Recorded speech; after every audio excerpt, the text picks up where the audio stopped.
Welcome to the day after Saturday. I'm your host, Jackson Juzang, and we have our first main guest of the new season. Super excited to have him here, Mr. Kyle Williams. He's the founder and CEO of A Long Talk, which is a campaign that advocates for anti-racism, something we're going to get into a lot here, and provides focus and energy to the fight for social justice in general and all the systemic issues that come with that. He's been an educator for over 25 years. And something that's really cool is he runs Team Takeover, one of the most successful AAU programs, and again, another one of those educators, man. You guys do a lot of good work for DC and providing information to people who are dealing with systemic disparities and all that type of stuff. So, hails from DC, Mr. Kyle Williams. Really appreciate you for being here, man. Thanks, Justin. I appreciate being on here, man. Definitely proud of the work that you're doing. Thank you, Excited brother. to be, a guest and definitely ready to get into it for sure. Yeah, man. All right. Well, like my co-host who's abroad always says, man, the best place to start is the beginning. So, I'm just curious, man, what as a kid got you into having racial injustice be like a big focus of your life? Wow, interesting. I was always a big history buff, and I think I loved history. I loved it at school, in third grade, second grade. Just as a little kid, I always remember hearing the story. I like stories. And I guess I remember one of the first things I remember, talking to my uncles about the stuff I was learning, and they kind of laughed at me, like, that's not true. So I think for me, it became this quest for like, history. I realized was somebody's version of the story. And so I just thought to myself, you know what? You're right. That's somebody's version, but there are other versions because they would send me like to the library. I was like, I really wanted to like disprove them. I thought I was right because my teacher told me. And Right. so I'm telling these old, yeah, you haven't been in school in 30 years. We don't know. And I'm like, oh, you're telling the truth. So I think I started to love this history because I realized you could actually go prove it. And I like to argue and win arguments. So I was like, you know what? Let me go find some stuff nobody else knows. So it led me Yeah. on this path to find out some of these hidden secrets and stuff about our history that really made a big difference in the way I viewed the country. Hey man, I always go back to that Malcolm X scene with Denzel's movie where he's reading the dictionary. You have all Mhm. the different adjectives and acronyms for white and black. So Mhm. that's one of those scenes. Again, it's all an interpretation of history, especially American history, something that's been built off of a stolen identity. So yeah, like you said, we have no idea essentially what's the truth until we have to go figure it out for ourselves. Yeah. Man, that's powerful, man. I mean, I just have such an appreciation for that. And well, you said you're a history buff. I'm definitely a history buff myself. And is there any aspect of African American history or Black history or African history in general that again kind of sparked like maybe a specific event, specific lesson? You know what's crazy to me is that when I think back to so I remember learning about just African American history just in my family, my dad talked about stuff, that kind of stuff. And I remember in school, Black History Month. But I think the part that always amazed me when I was maybe in the 12th grade, 11th grade, one of my friends was having a discussion with a white person in our school, and he said to him, uh, basically said that black people they've been trying to exterminate black people since we've been here, and just our being here is one of the most incredible statements in history. And what I realized was that the story that I was focusing on was what black people had done, and it actually made me start to look at the shared history. So I guess to answer your question, the biggest thing about black history to me is when I started viewing it as our shared U.S. history. A lot of times, like when we talk about slavery, for instance, people say slavery is black history. Slavery is not black history. Slavery is white history. Yeah. What black people did to survive slavery, that's history. You know what I'm saying? Jim Crow is not black history. It's white people did stuff. And what we had to do to survive it, those are the historical moments that come out of it. So I think when I started learning perspective on when people even say black history, it just means anything that involved the black people. But that leaves out the whole storylines that Tulsa is not black history because it was the actions of white people that caused Yeah. black I people to mean, yeah, fight it for wouldn't have their rights. happened without those riots, dog. I mean, Absolutely. that's what I'm So I saying. think that's my biggest takeaway on history is just making sure you look at it from different perspectives and understand. And I give you this last piece. I got a book one time, is a wonderful book, big pictures, and it's called Through Indian Eyes. And what it does is it gives American history as if you are from the Native American perspective. So everything you heard about that was happening in the nation that you were taught in history class, they gave you the opposite perspective of that. And I remember reading through some of that stuff. I was like, yeah, that makes perfect sense. But if no one ever tells you that part, you don't get that part. You don't think about that Yeah. part. Man, I mean, that book must have been like a book of slaughter, man. Like you must have been, or just, it's just like a war out there. I mean, maybe you just feel like you're in the hood, like, you got people coming after you 24/7. So, it's crazy, man. Well, again, this type of history and this motivation that propelled you to, build such a established campaign and, you obviously do so much work nationally. I'm just curious, you know, obviously a long talk, when I looked at your username, it's a long talk 2020. So, I don't know if this stemmed from the 2020 and George Floyd, but I think you talked about that a little bit on your seminar, but I'm just curious, like, what was the first little inkling of a long talk and how did a long talk, the name, come to be? Yeah, so the origin story of it is it happened in 2020, right after George Floyd was murdered, after the first protest in DC. Living in DC, my kids wanted to go to the protest, and my son Elijah was a freshman at Gettysburg College, in the Yeah. conference, right? And so he had an incident with one of his teammates. I reached out to his coach because I needed to know where his coach stood on this incident on this side, and his coach responded. The coach was open to listen to what the problem was because he had a problem with one of the teammates. And the coach was open to listen. He then learned some stuff. I sent him a video. And by watching this video, he activated and said, I get it now. And I realized that he always cared. He was a good guy. He just didn't have the information. And again, my love for history and my understanding, if you can tell someone a good story and they can understand it, then they'll feel better about something. They'll feel different about something. And if they feel differently, they might do something differently. So when I saw that response from that coach, and then I duplicated that response, and my other son was playing at University of Pennsylvania. So when that video duplicated the same thing there, that's when I used that connection you mentioned earlier with a team takeover. And we just told every coach in America, if you want to recruit our kids, you need to watch this video because I need to see your response. That's excellent, man. That's Yeah, excellent. That fact that, I mean, think about the pool there. I mean, obviously, Team Takeover, man, that's been one of the most successful programs. And the fact that you're actually able to require them to learn something, like, I mean, obviously, it's going to benefit, them, but then, it benefits the people you got, to know that they got a coach who they're actually is going to be trustworthy, who's going to be in good hands. yeah, Because again, we throw black kids into and white people's hands all the time with just these coaches situations, and it's a risky take, but like it's something you got to do, and eventually there's. I'm not saying there's not good white people, but you know what I mean. Like you yeah. throwing them in somebody's hands, and there's a risk reward ratio to that. So you One gotta. of the first things I could tell you, Justin, at the time when this happened, my youngest son, who's now a freshman playing basketball at Georgetown, was probably this is 2020. So we're talking, he was a freshman in high school, probably Right. actually an eighth grader. And I told the coaches, I said, part of why I'm doing this is to find out also because all y'all don't want to recruit my son, all of y'all. And so I want to make sure. And I said, as a parent, I don't want to go by a Twitter post. I don't Right. want to think about, I want to send you some information, have a conversation. And the thing is, we didn't say they had to come. I said whatever your response to this is will be reported and talk when the parents ask us, like, hey, what about North Carolina? Where do they stand on this? I can look back and say, you know what, they were here and five of their coaches were here and they did all the pre-work, or I can say they didn't show up.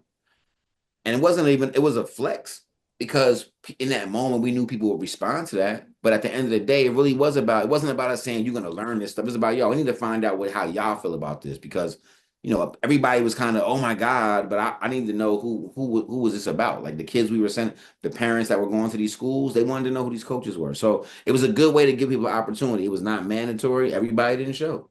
But the Right. people that did, 107 coaches showed up. Like it was a pretty big deal. ESPN showed up. So it was a pretty big deal because we are the commodity. And, at that point, we just used our position and our platform and our commodity to make sure that people just at least were accountable to understand. I didn't want anybody to say they didn't know. I didn't Right. want to send a kid to a school and they can't because like, I didn't know it was that serious. No, you're gonna know before we send anybody over there to you. So Now, the program you have in place is specifically for, Haverford, and I'm sure many other universities that you go to is this 3 week program. Am I correct? Three yeah, weeks? 21 days. Yeah. Yeah, 21 days. So, what's the thought process with that? Like, I agree with that. I think that's an incredible process, and you give people time to think and, uh, comprehend what you're going through, and then continue to continuously give them more information. But I'm curious, what was the reason Yeah. you set it up for being 21 days long? So originally it wasn't, and I say that because as a teacher, my background's in education. I was a principal. I was in led school before. So the best thing about being a good educator is being able to modify your instruction. And what we realized was that we were giving people the same amount of pre-work in the beginning. They would get like 15 assignments, and it was like you have to watch this video. Everything else you can pick and choose to do what you want. And for the most part, people were watching the main video and they really didn't have a guide to take them through the rest of the material. So it wasn't until even a couple years in, like you said, we started in 2020. in 2020. It probably wasn't until 2023 that we switched over to this 21 day because the idea, people talk about it being 21 days to make a new habit. So if we can just get you to have a touch point, because even when you're talking about our 21 days, it's only a 5 to 10 minute touch point to read an article or to drop a comment. It's just something to get you engaged, coming back, just like social media. Let me go check in a day and see what it is. So the concept was to see if we can make some new habits so that it becomes easier. So it's not a reaction, right? A lot of times when it comes to racism, people feel like everything goes well until somebody says something, and what do we do? Right. But Right. if you're living an anti-racist lifestyle, you're actually looking for things that just start to push back conversations you can have, decisions you can make that start to push back in a different direction. So we wanted to make it more of a lifestyle versus just an event. So that's why we Yeah. moved. No, that's smart, man. I mean, you got to try to really instill the power into people's heads, man. I mean, and it takes time, obviously. You're not going to have people break their habits within, a day, 3 hours of a session, right? So Yep. I totally understand that. Man, honestly, I think one of the biggest reasons I was so compelled and intrigued to interview you, man, is this whole thought process behind anti-racism. Now, again, I want to have like a little bit of a lengthy conversation about this.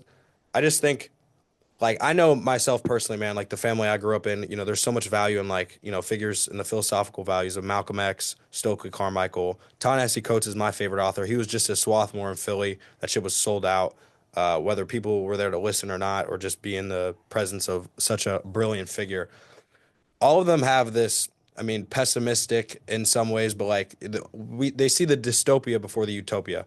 And Mm-hmm. I'm someone who essentially thinks the same way, and I know that's why my dad's moving to Africa. Like, he sees no hope in this country. But to have this platform, to have this whole anti-racism theory and construct, like I got to assume you have hope that this country can really turn around, and for you to continue to have hope within a new administration now that's going to try to set us back for the next 30 years, 40 years, similar to the way Reagan did. Mm-hmm. I'm just curious, man, like where's your hope lie? Like, what is this end goal that you see for the country? And if there's any positive impact that you feel like we can get with your time here on this earth. It's I'm laughing because the most ironic thing about that question is before I started doing this, I would have been with your father. I'm out of here. Yeah. Like I can tell you, I grew up as a militant, like you name. I mean, I grew up as a militant, angry young black man. I'm put it this way: I've never had a white boss in my life ever. I'm 53 years old, right? I was brought up in a predominantly black and brown neighborhood. Yeah. I went to HBCU. Then I went to a PWI for 2 years and was like, yeah, I see why y'all are over here tripping, right? So, but then I went and taught in urban school districts. So I've never literally, I live in Southeast DC. Like I Yeah. live in Plainfield, New Jersey, the birthplace of P Funk. Like I've been surrounded. So for me, it was about not even militancy because I didn't really take too many losses to racism growing up. I can tell you, like I say in my conversation, I've been called a nigger twice in my life. I punched them in their face both times. I don't really have a bunch of L's that they have hanging over my head, but I recognize the bigger picture that my is a little different. So that brings me full circle to say that before I started doing a long talk, matter of fact, if the first conversation with the coach would have gone a different way, we could have gone a whole different direction with this. Because see, when my son had that incident with that coach and with that child on the team, The fact that the he was first call, receptive. well, here's the thing. When he first called me, he had no idea where I was going to take it. I just said, you got a problem. I said, yo, seriously, call me tomorrow because I was already on full blast. And when he called anyway, I went off for like 10 minutes. Like really went off. And it wasn't about him, but I said stuff like I said, when my son punches this racist kid in his mouth, I just want to know what side of history you're gonna be standing on. I was like, because we're not quitting the team. We're not coming out the starting lineup. We're not losing a minute after he knocks this motherfucker out. That's how uncomfortable that conversation was. Yeah. So for me, it was the moment of where are we gonna go next? Because either it was gonna be an all out rage and this man was gonna brush me off and I would have stayed on high level high. But because he responded the way he did, and I saw that my honesty that connected with somebody that actually does care about my kid, that did care enough about me to call me right back, that honesty and connected with his information, it made him activate. And because I had never really been around white people before, I didn't think that was possible. I thought white people didn't care. I didn't know that many of them just didn't know. And then when I realized that you can educate people, I've been an educator my whole life. So when I realized you get educated, my hope comes from the fact that just like I could take a kindergartner when I was a principal of a school and watch a kid come into my school in kindergarten and watch them leave in sixth grade, that I saw their growth and their progress. I look at some of these people like kindergartners. They're racially illiterate. They're socially illiterate because no one's ever told them the truth and talked about it. So I always find hope in one, the human spirit, but also the power to educate people to change behaviors. So but I just never thought that was possible. I thought they just ignored it. There's a difference between being to Yeah. ignore and to be ignorant. And when you fill in the gap, you see some incredible things. And as long as I keep seeing it, I mean, here we are in 2025, and while a lot of people are getting pulled down by the DEI, this and DEI, I did 42 long talks in January. So we're still finding people that want to keep going, and that's where the hope is. When they stop calling me back, I'm like, I'll be done, and I'll be going to to the back to the motherland too with your pops. So Yeah. we're good.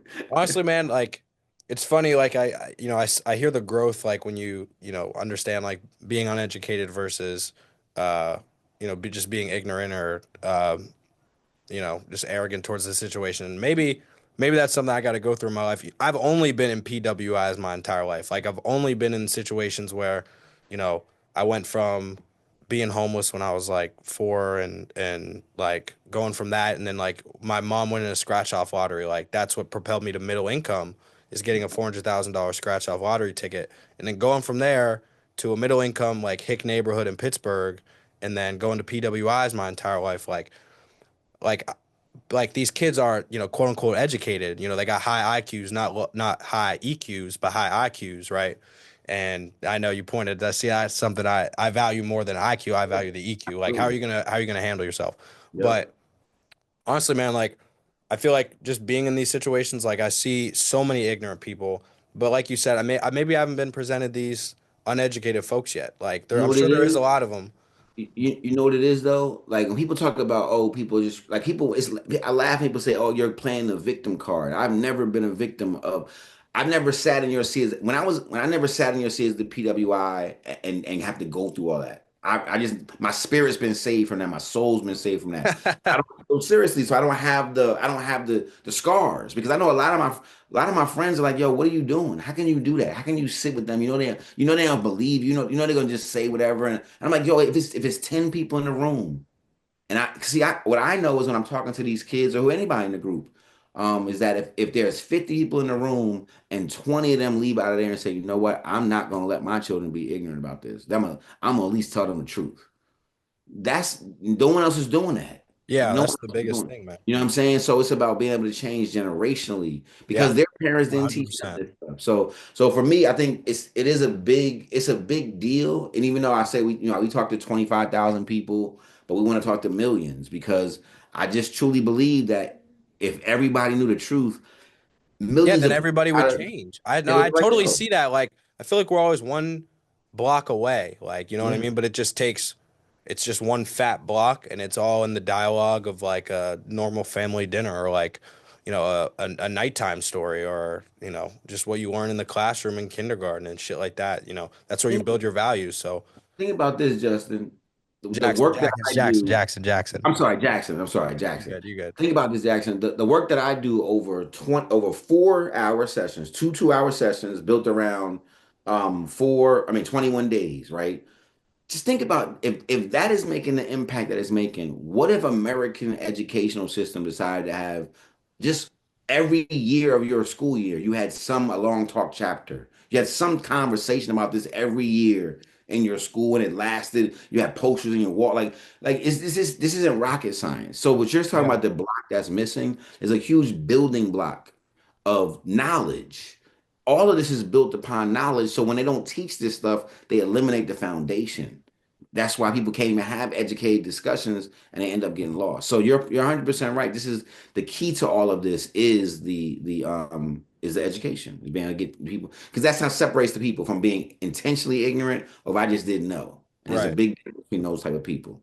Right. Hey, well, you mentioned Trump's administration, and do you think there's any I mean, I know, look, man, like you're a fighter, bro. So like again, I don't think there's any aspect of me who actually thinks this, but I do want to ask, like, is there any feeling of the Trump administration? I don't know if they know anything about what you're doing, but would they try to shut your ass down immediately? I mean, they obviously there's a, I mean, the whole point of this is to take away learning actual Yeah. shit. So So it's going to be interesting. I've actually had a couple little run-ins with some high-level Trump supporters. One up in Martha's Vineyard, just in terms of wait, just on the battlefield, on this what are on they what are they asking you? Or like, what are they talking to you well, about? it was a town incident. There was a town in Martha's Vineyard where I'll send you the link to the article, but it was a Yeah, town where there was an incident. It was a couple years ago. They had an incident where I don't know if you remember this, but it was on a lot of the news. They had an incident at this community center where a black kid had a rope tied around his neck by some white kids, damn, bro. and they were only like 8, 9 years old, right? Now, Oh my God. but here's the thing. So the bigger part of this is that we have no idea if it just ended up like that. It's two kids playing. I have no idea if this kid is a racist who knows about the history of lynching and hanging. I'm not even saying that. But the problem was the center had they totally botched it. They had no idea because they were trying to protect other stuff. So bottom line is I got involved or I tried to get involved back then, but they had a situation where they had to have a vote on some things that were changing in this community center. And being a progressive, we needed to move forward with the vote with a new mentality. Some other folks were trying to hold on to some conservative values and some conservative positions who were there. So it became literally a town that had to vote. And in the beginning, there was a lot of push for things to be able to stay there where they were. They had money. They had literally $1 billion Trump supporter was helping to fund this side of the argument. Yeah, that's And fucked. they had to get certain votes, and they were on their way to getting it. And then I made a video that just simply told a story. And the video went viral up on Martha's Vineyard, and it pointed the picture to what was really happening. And we ended up winning the vote. And so they tried to sue me for putting some people in the video and all kinds of Oh stuff. shit. They got mad. But the point is that when I realized who they were, I realized they literally were the people that gave Trump the money from True Social to like bail him out when things was getting like they were Right. those. So I That's say this to answer your interesting. questions that I'm probably a little bit on the radar, but here's the other thing. Everything that they're attacking doesn't really refer to me. I'm not DEI. It's not, I don't teach, I'm Yeah. not mandatory. I don't make any mandatory. I don't teach some form of history that's not researchable and provable. I don't blame anybody for what we're doing. I simply teach what has happened and say we have to do something to change it. So Yeah. I would love to be. I mean, now here's the thing. It might in the era that we're about to go into in America, it might not matter. You see, once they start No, ignoring it, yeah, that's what that was the yeah. point I was about to make. Like, yo, So I that's mean, just what we got to keep our heads on the yeah, swivel. But everything's essentially rooted in evidence, dog. But like, they don't have they'll be like, fuck the evidence. I mean, it yeah, doesn't matter. I would That's the definitely. corruptivity of it. I'll put it to you this way, and going to this part about what you said about black people kind of being used to this. When people are crying and screaming, "Oh, the FBI and the CIA are corrupt," white people are saying that now, and I'm like, "What took y'all so long?" Like we've been saying, Well, it COINTELPRO. just had to affect them first. Exactly. So the Yeah. point being that as a black person, it doesn't amaze me to say, "Oh, I think the FBI is corrupt." Oh, yeah, yeah, I know they are, right? So I think the only difference is on both sides, you have white people standing up to Trump, but you have a lot of people falling in line. And I think the people that are falling in line see a different America in 4 years, like a really different America. Like a lot of people are going to die in America that aren't supposed, like natural selection, like all this healthcare stuff and all letting bird flu and all this stuff. Like it's about to get. You can mark us down on this first podcast of 2025. But I'm telling you, over the next two, 3 years, even over the next 12 months, there's gonna be a lot of stuff with people not like all this not vaccinated. It's gonna be a lot of sickness, people not losing their health care. So the poor people are gonna Yeah, die. it's gonna be a bad effects, dog. It's Yeah. gonna be If you can bad. get rid of the poor people and the immigrants, then the rich people can just continue to maintain with the middle class. So it's gonna be interesting if you take but I think we definitely will come under the radar at some point because we want to keep doing big things. Yeah, they're also, man, they whether they want to say it or not, we need immigrants. Like even the undocumented immigrants, obviously, they contribute so much to the economy, and like I mean, they work pretty much every like essential job in America. So they're gonna be missing them real quick, and they're gonna be, oh, let's keep them open a little bit, a The little bit. crazy part about this Trump administration is that black militants have been screaming that we need to burn America down for a long time. That Yeah, we need to make the bottom fall out of America. And we've been screaming it with no power. Trump's about to literally do it. yeah. Like, and I can go into why I truly 100% believe he's, a Russian asset. I believe it's been a Russian plan since the 80s to sow this defeat. I think it's perfectly aligned with what's about to happen. Like the world's about to get really crazy, I think, over the next couple of months with everything that's Yeah. going on and this accelerated pace that we're seeing. So like I said, your pops is on the right track. Honestly, I'm gonna try. I got this one last shot at me. I'm gonna try Yeah, one more I time know. with these folks, I and know. then I'm gonna have to link y'all up so y'all can have cribs close to each other or some shit. yo, for real, no Yeah, yeah. doubt. Yeah, man. Hey man, well, when we were talking at that one of the first long talks, you were saying, man, how you're banned in several states. What states are those and how the fuck were you banned? Because I mean that's badass to me. Some So there's some divisive concept laws. So right, so there are some, and it actually changes. I one time I looked it up, it was on 14 states, and I pulled it up again. It was 17. Where if someone was trying to challenge us, they could say, because I use the words white supremacy, you can't use that here. So if Yeah. you look, I mean, it's Midwest. You got stuff like Wisconsin, Iowa, Florida. Obviously, there's a handful of them where Florida too. and Damn, yeah, man. Florida. Now, here's the thing: the way that the laws are written, they just say you can't use state funds, right? So I could go to a private school in Florida and do what I'm doing. It's not that part, But if you're in a state-funded school or if there's state funding, that's when they can get in trouble and they can pull you.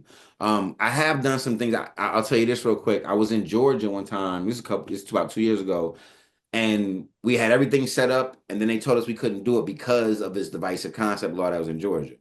So they said that my primary video, that 80-minute video, they said there were like 10, 12 different things that are said in that video that violate the concept. So I told them to timestamp it for me. I took the video and I just put blocks over the 10 seconds here, 20 seconds here, and just put a message saying, something about your government has decided you're not able to watch this video. It'll return to the That's normal course. crazy, dog. Now, here's what happened when I got down. It was with teachers. When I got down there, they were so mad because they're like, what did we miss? So then I had to show them a link to get outside of the thing to watch it again. And I was like, and they looked at what they missed and they were like, yo, this is crazy that because they said equity, something, something, something that was banned. So it made the teachers realize how crazy these laws are. So it actually played to the Wow. benefit. The thing is this, man, people who are making these laws and people who are trying to stop us, they're not smarter than us. Yeah, they're not. It's a They're not. war against ignorance. Yeah, it is. If you get outsmarted in a war against ignorance, you need to sit your ass down because you're not paying. Like this is about being able. I'm trying to find different ways. I would love to go to the Supreme Court and challenge anybody for not letting me say the things that need to be said in this conversation. But we'll see. I might be asking for more than I can chew. I'm trying to stay under the radar. But we also want to do big things. I mean, Yeah, no, I get you. yeah. I mean, So did they try to ban your MAGA shit where they're like, where's the Make America Great Again? They try I to don't ban even get that. that far. It's really the Yeah. opening video that gets me right off the break. So most places, the, Oh the my God. pre-work, they said you can't even do That's the pre-work. that's fucked. And what it is that first place was like, can you do this without the pre-work? I was like, no. Like I'm Yeah. not compromising the pre-work. So that's why I Yeah. made the video and put the Right. stops up there. So Right. so I'm good with it. But it also proves my point of how crazy it sounds. So Yeah. if Hey, anyone's in one of those states that listens to your podcast and wants to try it, I'm willing to go to court. I'm willing to, like, who wants to give it a shot? yeah, man. But Yeah, we can fuck it. always make stuff happen. Hey, well, I mean, I haven't done anything yet to get me banned in any states yet, so I still have my platforms. But hopefully, man, if this is powerful enough, maybe you never know. Yeah. But man, again, about the MAGA shit, and this was something I had another long discussion about. I've been talking about this for the last like year. This whole topic, that whole segment you had right there where you're saying, when was the last time America was great? Completely agree with that, right? Mhm. Now, universally speaking, like it wasn't the best in the 60s. But again, I have this weird conversation, and I've had it like in music settings, I've had it in literature settings. Like, there's a certain level of black independency that in black, like there's a diluted nature every black individual lives in now. Like I told you, I'm from hick part of Pittsburgh, right? That wouldn't have been the case in 1965. I would have been living in the Hill District or parts of New York. Every black kid lives in different parts of New York now, different parts of LA, different parts of Miami, Atlanta. My point is, man, like every black kid now is a completely different identity and they have different upbringings. Like I told you, I've been to PWIs for 20 years. And you have other kids who are, from the inner city, so they have a better perspective. And my point is, like, there was some black universality when you had the 1960s, you had kids going in the same programs, you had kids who were learning the same education, and they're also black taught because obviously they weren't going to be able to go to white schools that were supposedly better. And the fight for integration, again, it's a battle of ignorance, bro. Like you got people who are, trying to suppress us and oppress us in general. So like it's tug and pull, dog. So I'm curious, man, like I don't even know where my question really is with this, but I'm just like I mean, I feel like the 60s, I mean, my argument is that the 60s may have been better because like at least we're gaining like, black empowerment as a collective and there's a black collectivism and now it's black individualism. And like I don't know, like what do you see a value in that? Like or do you ever look at that aspect of black history and you're like, maybe it would have been a little bit better. It was easier to own a black business back then. It was easier to buy a house as a black family back then. So, I don't know. I just something to think about. Yeah, I look at it this way. I think history is all connected, right? And so Yeah. I think the people in the 60s, I think, well, I put it this way. There are absolutely things that the collect I almost think with this, I think of it this way actually. By the 60s, we had mastered the game. We had made the best of the scraps. The We had done game. the best Okay. we were, right? So, I and then get the you. game changed in the 60s. It did. You had Yeah. whether it was the changing by the Civil Rights Act, whether it was the changing of the Black Panthers and Black Yeah. Power, I think just getting hippies too, dog. and Like hippies, having white everything, people have, yeah. everything. Yeah. You had the intellectual bougie blacks. Like you had Yeah. this freedom for black people to go from being one collective to multiple things. Yeah. Right? So there's obviously, and it's not necessarily a weakening if people stay rooted in the connections. You see, if you think about expansion, because right when we had to go to one school, we Right. could able to focus our pride on that one school and make sure that's the best high school we could have. Black students are going to respect, and that definitely was a different vibe. But we also used different. We also had worse books. We No, also you're right. we also couldn't get into the test to take the test sometimes because it was white only, so I couldn't take the SAT. Even though my all black school, I was a top valedictorian. I couldn't get into the white high school gym to take Yeah. my SAT to try to get to college. So you know what I'm saying. So there are things that have definitely made our ability and our access. I guess what I look at is I I get you. have access to stuff, but I can hold on to what I already had access to. So Yeah. if we could remember all the stuff we've learned generationally and carry it forward, that's obviously always the best thing. When we get disconnected, we get in trouble. And I do think that what has happened is there was not a transition of the spirit of the 60s because what happened was that we were so ready to be productive that we forgot how to struggle. Like my generation, and there are so many people in my generation that didn't go to a real protest until George Floyd was murdered, and I Right. was 48 because even the Million Man March wasn't really a protest. No, It, it was it was just a gathering. it was a gathering, an event. It was a speech. It was, and Yeah. again, but it wasn't like we had been like even the March on Washington, there were protests after protest after protest, and finally we were coming together. The Million Man March was like, yo, we doing what next week? We're not going to the club. Okay, let's go to the Million Man March, right? So it was an event. So it wasn't the same spirit. So I say that to say is that while there's been progress, it's almost like, was it better that we didn't have to protest? Yeah, but what did we lose? No, I get you. So now that we have that, so it's always Yeah. you said it's the give and take, the push and pull. I always want to be. I don't ever want to go backwards though, because the things that I couldn't fix Good in the luck. that were working in the 60s, I can't fix those things because I could literally get wiped off the face of the earth by the police right now. If I'm doing this in the 60s with this much access, I'm already targeted. Yeah, you could get killed. You're right. I'm absolutely. Think about You I'm absolutely are speaking at getting Yale. killed. Think about this. I speak to every student athlete at Yale, every student athlete at Penn. I've spoken at Yeah, no, that's the FBI is Catholic already churches calling in you. The Iowa. FBI is already So J. yeah, Edgar Hoover's already on your phone. Like you got absolutely. that This is shit the tapped. 60s. Yeah. Yeah. So I get you. I get you. I'm glad they're still focusing on Ibram X. Kendi. Keep talking about him. So, yeah. Yeah. Honestly, man, again, I appreciate this, man. Like I appreciate understanding and hearing about again, I said black collectivism and like black collectivism is American collectivism, from your philosophy. So I understand you there. And it's like it's a hard concept I'm still figuring out because when you have people literally taken out of the homeland to come to this country, Mhm. I mean, you're forced to be a part of the history essentially. Like if you look at it that way. Um, but yeah, man, no, I appreciate that. But another thing, like I'll say is like, again, with integration, man, like, I mean, I say this all the time and it's crazy, man. And hopefully my barber don't watch this shit, but he's a coon, man. Like it's sad because he's really out here. He's really out here. The shit he says, bro, it's sad as fuck. Like, he'll be saying like, I'm not pro black, I'm not this, I'm not that. Like, voted for Trump. It's crazy. He gives me a good fade though. So usually I cut him some slack, even though I don't like giving him business.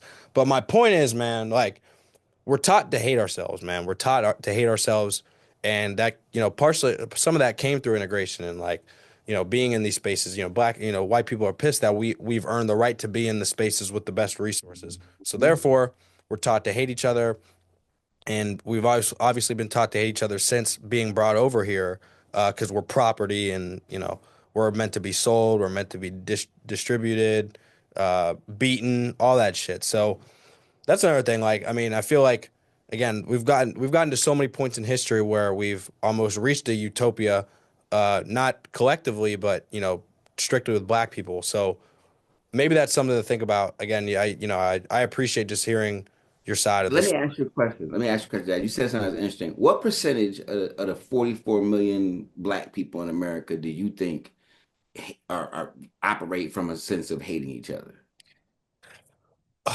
Um, that's a good question. I'd say, well, I don't know, man, because the shit's so diluted. I don't know Like, that. I don't know. think about all the people. Think about all the black people you know. All the black A people you lot of know. them, a lot of them, a lot of them, a Okay. lot of them come from self-hate. I can tell you that right now. A Is lot of them that come. your generation, your age, or just older? My generation, and just the people I know, all the black people I know from PWIs, like, I mean, the shit they do with white people, whether it's like, trying to fuck with other black people or Yeah. discriminating against people who are brothers from the hood, like, it Yeah. doesn't matter. Like, there's all different types of self-hate. And some of it's just kind of looking at yourself and another black person and being like, what the fuck's wrong with him, bro? Like, where's the shit? You know what I mean? Like, I don't know. I've seen it my whole life though. I mean, that's PWIs. Like, I mean, I'm always like 10% of community, whether it's in high school, elementary school, college. So I see it all the time. No, it's interesting, and that's why the reason I even asked that. Look, I went to an HBCU, right? Yeah. So it flipped. So you flip it. I grew up in spaces where we were taught to love our Yeah, I black, know. That's what I'm saying. That's all right? these. And Yeah. that's why you might have, like, some people have it in their space, but I'm glad you shared that, because you're right. It was always a balance, right? So if the Yeah. world was telling me it hates me, but I could go home and be loved and feel loved and be proud and watch the Jackson 5 cartoon, like whatever. I'm gonna do whatever I gotta do to find myself. But Yeah. if when it becomes diluted, people don't have to work as hard to love themselves and can just fall into the hate that's all around them. Definitely, definitely. I Oh, mean, wow. Okay, I got you. especially because we're validating accessibility. Like I said, we got brothers in finance, we got brothers in whatever the fuck they want to do, and they can make mainstream America just being. I mean, they can be black and then be in mainstream America as long as they sometimes they gotta suck up, quote unquote, or they got to do this and that. I I know got I'm going into sports media, and I'm gonna have to. I'm gonna get my first. I'm having my first job this summer with NBC, so I'm gonna be like, it's gonna be like the first time I'm in a space where, I'm gonna be making sure I maintain my, maintain my sense of self. You know what I mean? Like, don't go Stephen A on me, I'm Jackson. not Don't going Steve. Yeah, he'd be going crazy, man. I feel so bad for him. I was saying the other day, I was like, man, we got mainstream black people just selling their souls like just for some dimes, man. Like it's sad. Yeah, Someone with Stephen A, you're like, okay, I got the financial comfortability to just go off. Like I can do whatever. You know what I'm saying? And certain people they can't come after me. But yo, yeah. it's crazy, man. Like I got my grandpa Smokey Robinson, and like that is. Wait, what? I know, no, I know. Drop I'm that. sorry. Wait, hold on. Well, listen, my grandpa is middle income black America, the representation of middle income of the 1960s. Like he's the figure like for that shit. You know, what I mean? Motown's the figure for black love, but then also black middle income shit. So I know his perspective too. He like everyone's got different perspectives. Like he's been in white spaces his entire life, and his perspective is like, oh yeah, man, like you just got to work hard in whatever environment you're in, and like, I mean, and some of that could be like, if the white man could call him a nigga and he'll be like, oh, that's fine. Like, as long as I'm getting paid. when that's Yeah, not yeah, maintaining your, maintaining your respect for yourself. That's like that's a part of self hate too. Like, it's just like the master calling you a nigga, you can't yeah, say shit. You know what I'm yeah. saying? So there's a lot of analogies. Like there's so many situations where you can correlate it with slavery and correlate it with self hate. But I don't want. I mean, we could talk about this for 10 days. This could be another fucking program. Uh, no, man, I'm just another thing I wanted to mention. Uh, and this plays to a part of the history piece. And someone I talk about all the time, and obviously having Obama. Like, I'm gonna ask you, who's the last best president to you? Like, last good president who you really saw? Because obviously, man, like, I mean, again, we hyperanalyze, right? That's Yeah. why we're in this shit. Obama, I felt like could have done a lot more for black people, but obviously he's a black figure, so there's a amount of support that's undeniable for me. But Right. something Right. I talk about all the time with my pops, he's like Jimmy Carter. Like Jimmy Carter was the guy. Like that guy was way ahead of his time, right before Reagan. Humanitarians were like almost like a norm Yeah. before Reaganomics.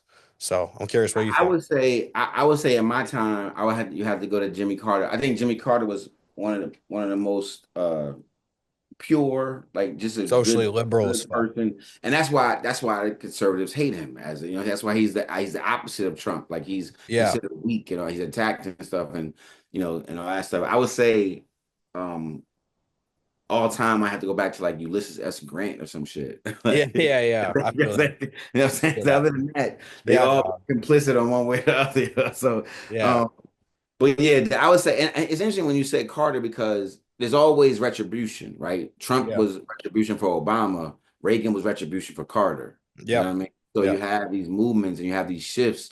There's always some get back that comes after that. So, Exactly, man. And it's not even just the shit that Jimmy cared about for black people. It's like literally just shit with the environment, dog. Like you have the motherfucker having solar panels in 1977. Like that doesn't he was happen way often. ahead. Yeah, you're right. Now he was way ahead of his time. I think Yeah, that's yeah, for sure. definitely and So, just like I said, he was label claimed this Christian religion, and that's he was yeah, a Jimmy Carter was Christianer than Christian, bro. he Like that's what I'm absolutely saying. walked that out. The rest of these folks don't really walk it out like Yeah. that. Hey, So, well, bro, I mean, a part of being a Christian is like you give to the poor. Like that, yeah, the helping the poor is the first priority. So they fuck themselves over with that shit every day. It's just all bullshit. To try to absolutely. get people off guard. Uh, Man, and something, again, I keep saying hyperanalyze, but like again, the Democratic Party, man, like obviously we've been talking about this diluted black environment, and they've lost so much support, man. I mean, you saw so many black people, like I told you, my fucking dumbass barber voted for Trump, man. Like, it's sad as fucking like it makes me sad just to again to see that's a reflection of self hate. But I'm curious, man, like, what do you think Democrats could do as a party to really gain the trust back of black people? And I don't even know if that's something that's possible because I mean, just Republicans are about 30 times worse and they'll tell you up front that they don't like you.